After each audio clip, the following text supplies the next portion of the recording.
नमस्कार, मैं कमलेश कबीर आपका एक बार फिर स्वागत करता हूँ इस नए एपिसोड में। आज हम बात करेंगे राजस्थान की राजनीति की। तो राजस्थान की राजनीति में राजस्थान के मुख्यमंत्री जो है वो अशोक गहलोत और उनको जो है वो राजनीति का जादूगर कहते हैं। और जादूगर उनको ऐसे ही नहीं कहते क्योंकि उनके जादू की कई बानगियाँ जो है वो लोगों ने देखी है और पार्टियों ने भी देखी है। तो आज हम उन्हीं मुद्दों पे कुछ जो ऐसे रहस्य है जो गहलोत ने भी उनमें से एक रहस्य से जो है वो पर्दा उठाया है, लेकिन वो फिर भी अभी रहस्य बना हुआ है। तो राजस्थान की राजनीति में अगर हम बात करें तो इससे पहले 2019 के चुनाव से पहले अगर हम देखें तो वहाँ पे भारतीय जनता पार्टी की सरकार थी और भारतीय जनता पार्टी की जो सरकार थी वसुंधरा राजे की सरकार। तो गहलोत ने जो है वो उनको हराकर और वहाँ पे जो है वो बीएसपी के 6 विधायक जो थे इंक्लूडिंग राजेंद्र सिंह गुड्डा, उनको जो है वो सारे के सारे कांग्रेस पार्टी में आ गए थे। और उसके बाद में जो है वो बसपा को जो है ये बहुत बड़ा एक झटका लगा था और यही एक वजह है कि अभी जो कांग्रेस का जो गठबंधन है, इंडिया गठबंधन, उसमें मायावती ने जो है वो इस अलायंस में जुड़ने से जो है वो मना कर दिया था। अब वो जो है वो इंडिपेंडेंट चुनाव लड़ेगी और इसका जो असर है वो यूपी की राजनीति में हमें देखने को भी मिलेगा। लेकिन आज का हमारा जो मुद्दा है वो है राजस्थान की राजनीति के पिछले 5 साल के जो है वो बहुत सारे जो ऐसे केसेस सामने आए हैं जो जिनमें अशोक गहलोत जो है वो सीधे तौर पे शामिल है, लेकिन वो अभी भी जो है वो पब्लिक के लिए रहस्य बने हुए हैं। और वो कौन-कौन से मुद्दे हैं हम उसी की बात करेंगे। तो उनमें सबसे पहला एक मुद्दा आता है, वो है जब हाल ही में अशोक गहलोत ने भी उस मुद्दे का ज़िक्र किया है। 2018 के बाद में एक संजीवनी घोटाला हुआ था और उस घोटाले में जो है वो सीधे तौर पे जो है वो भारतीय जनता पार्टी के जो अभी केंद्रीय मंत्री है गजेंद्र सिंह शेखावत, उनका नाम उछला था। और 2019 के चुनावों में जोधपुर की जो सीट है जिसपे अशोक गहलोत के बेटे वैभव गहलोत जो है जिन्होंने चुनाव लड़ा था, उस सीट पे जो है वो गजेंद्र सिंह शेखावत ने वैभव गहलोत को जो है वो चुनाव में हरा दिया था। और उसके बाद में जो है वो गहलोत ने जो है इनके गजेंद्र सिंह शेखावत के ऊपर संजीवनी घोटाले को लेकर आरोप लगाए थे कि सीधे तौर पे जो है वो गजेंद्र सिंह शेखावत जो है उन्होंने इसमें भ्रष्टाचार किए हैं। लेकिन जब कांग्रेस पार्टी इस मुद्दे को लेके कोर्ट में गई तो कोर्ट में इस मुद्दा जाने के बाद में इसके जो वकील थे कांग्रेस पार्टी के, वो एक बहुत ही सीनियर लीडर जो जिनका नाम हम सब लोग जानते हैं, अभिषेक मनु सिंघवी। तो अभिषेक मनु सिंघवी जो थे वो वकील थे, लेकिन उन्होंने जो है वो कोर्ट में जाके सीधे तौर पे ये बोला कि गजेंद्र सिंह शेखावत का जो है इस घोटाले में कोई हाथ नहीं है। तो ये एक बड़ी विडंबना सी और ये एक सीक्रेट सा बना हुआ है कि ऐसा क्यों हुआ? क्योंकि गहलोत जो ये कह रहे थे सीधे तौर पे गजेंद्र सिंह शेखावत पे आरोप लगा रहे थे कि ये जो है वो घोटाले में हाथ है और उन्हीं का जो वकील है वो कोर्ट में जाके ये बोल देता है कि नहीं, गजेंद्र सिंह शेखावत का जो है इस संजीवनी घोटाले में कोई हाथ नहीं है। तो ये एक सीक्रेट एक राज जो है वो जिससे आज तक जो है वो पर्दा नहीं उठ पाया कि आखिर जो है वो ऐसा क्यों हुआ कि सरकार का वकील उसकी पैरवी ठीक से नहीं कर पाया। तो एक एक जो केस है ये एक बहुत बड़ा केस था जिसका गहलोत ने जिक्र किया। दूसरा जो है वो है वसुंधरा राजे और अशोक गहलोत के बीच में जो है वो सत्ता को लेके साठ-गांठ के जो आरोप है वो आज से नहीं विगत 15 से 20 साल से लगते आए हैं। क्योंकि एक बार जो है अशोक गहलोत मुख्यमंत्री बनते हैं, नेक्स्ट टाइम वसुंधरा राजे, फिर गहलोत, फिर वसुंधरा राजे और ये चलता आ रहा है। और ये जो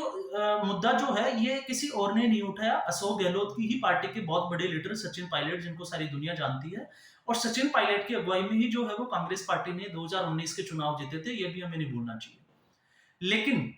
सचिन पायलट जो है वो देर सवेर जो है हर बार हर 5 साल इस 5 साल में हमने देखा कि वो बार-बार जो है वो वसुंधरा राजे पे भ्रष्टाचार के आरोपों की जाँच के लिए जो है वो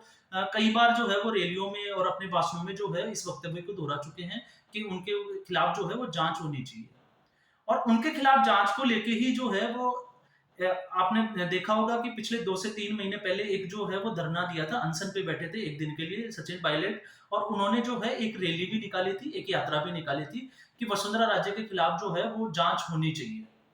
लेकिन आज तक आपने देखा होगा कि बस अशोक गहलोत भी जो है वो चुनाव के समय में ये कहते थे कि हाँ, हम इसकी जाँच कराएँगे, लेकिन आज तक उन्होंने इस जाँच को आगे नहीं बढ़ाया।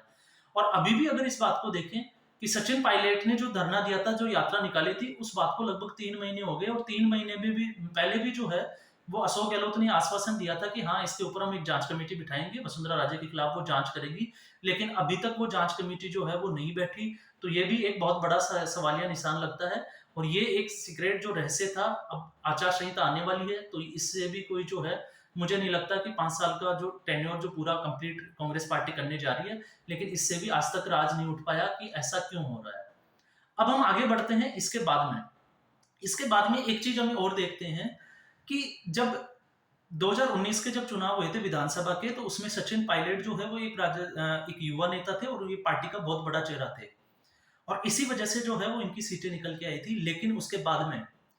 उनकी जो महत्वाकांक्षा थी कि सचिन पायलट सोच रहे थे कि मुझे मुख्यमंत्री बनाया जाएगा, लेकिन अशोक गहलोत ने जो है वो उनको बहुत पहले ही निपटा दिया था, उनको मुख्यमंत्री नहीं बनने दिया। क्योंकि अगर वो ऐसा करते तो उनकी राजनीति जो है वो खत्म हो जाती और उसके बाद में उनके वैभव गहलोत जो है उनका बेटा है, वो भी जो है वो राजनीति से हो सकता है, उनका भी जो अस्तित्व है वो खत्म हो जाता, लेकिन ऐसा होने नहीं दिया। और इसको लेके जो है वो पार्टी में लगातार बगावत की जो है वो तस्वीरें हमने देखी है, ऐसी घटनाएं भी बहुत हुई है। अब वो जो घटनाएँ अगर हम देखें, जब ये मानेसर का कांड हुआ था, हमने देखा था 22 सितंबर 2022 की हम बात करें, तो मानेसर में जो है वो सचिन पायलट जो है वो अपनी टीम के साथ मानेसर पहुँच गए थे। और उस वक़्त जो है ये एक आवाज़ उठी थी कि अशोक गहलोत के बजाय जो है वो सचिन पायलट को जो है वो मुख्यमंत्री बनाया जाना चाहिए। और इसको लेके जो है वो सोनिया गांधी और कांग्रेस पार्टी की जो हाईकमान है उसने दिल्ली से उन्होंने अजय माकन हो गए, इनके जो है वो एक ऑब्जर्वर की टीम भेजी थी।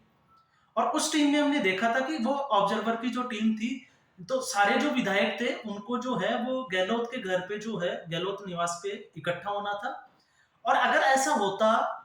कि वो ऑब्जर्वर जहाँ मीटिंग कर रहे थे, अगर वो आ जाते और उनके बाद में अगर वो समर्थन कर देते, तो उनकी कुर्सी जो है वो खतरे में पड़ जाती। अशोक गहलोत को जो है मुख्यमंत्री का पद छोड़ना ही पड़ता। लेकिन सारे जो विधायक थे, वो सारे के सारे जो है वो शांति धारीवाल के जो है वो निवास पे पहुंच जाते हैं। और शांति धारीवाल के निवास पे पहुंच के 85 विधायकों ने जो है एक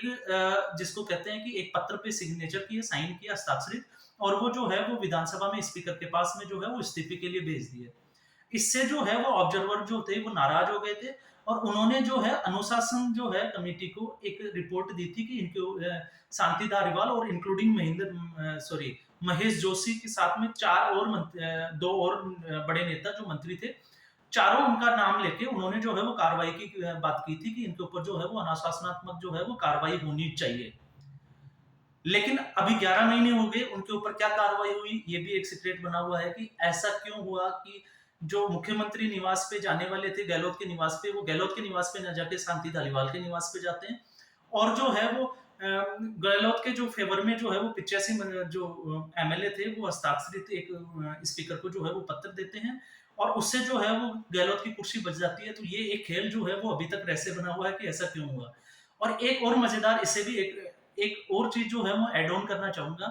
कि हाईकमान जो है, चाहे इनको हम बात करें राहुल गांधी की और प्रियंका गांधी, क्योंकि कांग्रेस पार्टी का हाईकमान यही होता है। अभी जैसे मल्लिकार्जुन खड़गे हैं, लेकिन वो नाम मात्र के एक अध्यक्ष से बने हुए हैं। तो अब आपने देखा होगा कि उस सिचुएशन में जो हाईकमान ये चाहता था कि सचिन पायलट जो है उनको आखिरी का 1 साल, 4 साल के बाद में 1 साल के लिए जो है वो मुख्यमंत्री पद दिया जाएगा। तो हाईकमान की ये चाहते हुए भी, और आपने उस घटनाक्रम में ये भी देखा होगा कि गहलोत को जो है वो हाईकमान ने ऑफर किया था कि आपको कांग्रेस पार्टी का जो है वो अध्यक्ष बनाया जाएगा और आपको जो है वो कांग्रेस पार्टी का अध्यक्ष बनना चाहिए। लेकिन 1-2 दिन के बाद में आपने देखा कि गहलोत जो है वो इससे पीछे हट गए कि मैं अध्यक्ष पद पे नहीं बनना चाहता या अध्यक्ष नहीं बनना चाहता हूँ, मैं राजस्थान की राजनीति ही देखूंगा।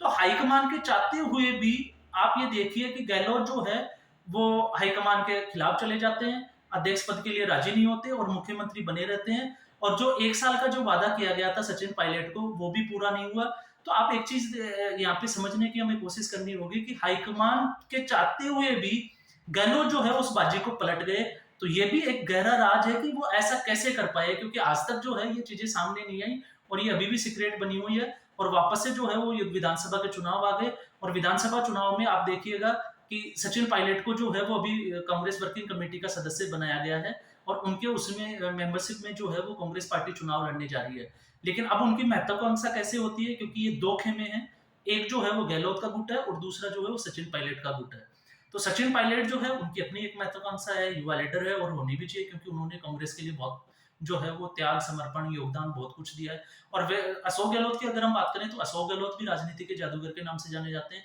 लेकिन उनके सामने अपने बेटे की कुर्सी जो है वो, उनकी राजनीति जो है वो सामने आ जाती है। तो वो जो है वो सचिन पायलट को निपटाने में लगे जाते हैं। तो ये राजस्थान की राजनीति में अभी पिछले 5 साल के जो है वो कुछ रहस्य बने हुए हैं और ये रहस्य जो है आने वाले दिनों में अब इनके राज से जो है वो पर्दा उठता है या नहीं उठता है, वापस से कांग्रेस पार्टी जो है वहाँ सरकार बनाती है नहीं बनाती है, ये देखने की बात है। तो आज के एपिसोड में बस इतना ही। और अगर आपको ये एपिसोड अच्छा लगा तो आप इसको लाइक करें, सब्सक्राइब करें और ज़्यादा से ज़्यादा इस वीडियो को जो है वो शेयर करें। धन्यवाद।